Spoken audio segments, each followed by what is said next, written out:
loaded questions. Okay. Okay. But the main thing that I kind of talked towards was individuals don't have their priorities straight. So when I said that, I was like, when you get married, you're supposed to leave your mother and father, and cleave to your spouse. Biblically, that's what it said. Yes. So, and even that, it's just like, do people really understand what the word cleave actually means? Okay. Now, this is just something I know from past stuff we did in marriage ministry. So cleave is a two-part thing. Okay. It doesn't have one definition. It's more, it has a dual meaning. So cleave means to adhere to or join to something. Then on the flip side, it also means to split like a molecule, breaking a particular bond. Okay. So, and kind of what I kind of went into is said, so what that means is when you get married, you should join with your spouse. Yeah. And then on the flip side, that means you need to break specific bonds that will not grow or develop your new bond with your spouse.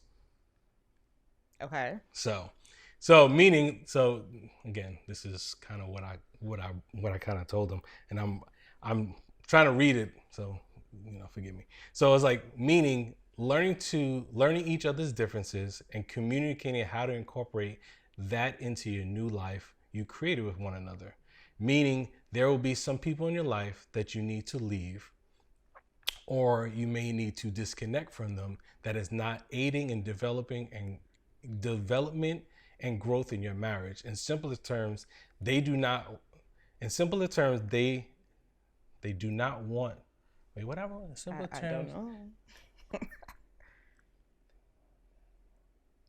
know. In simpler terms, they don't want that work, and they just expect it to happen like in the movies. That's what I wrote. I was like, what? Okay. Yeah. So that was the response. That was the response that I kind of put out there. It was like, it's more, it's about your priorities. Like, okay, you're getting married. What's your priority now that you get married? Is it you're looking at what you see on TV, what you see in the movies, or are you really sitting down and getting ready to put that work in? And we've talked about it before. I don't want to say that work, but it is. You have to invest it. You got to invest into it. So, I guess first thing, how do you feel about what I said? I agree. And I think I didn't know that cleave had like two meanings, but I like the part about breaking apart, because I think, so that's why I think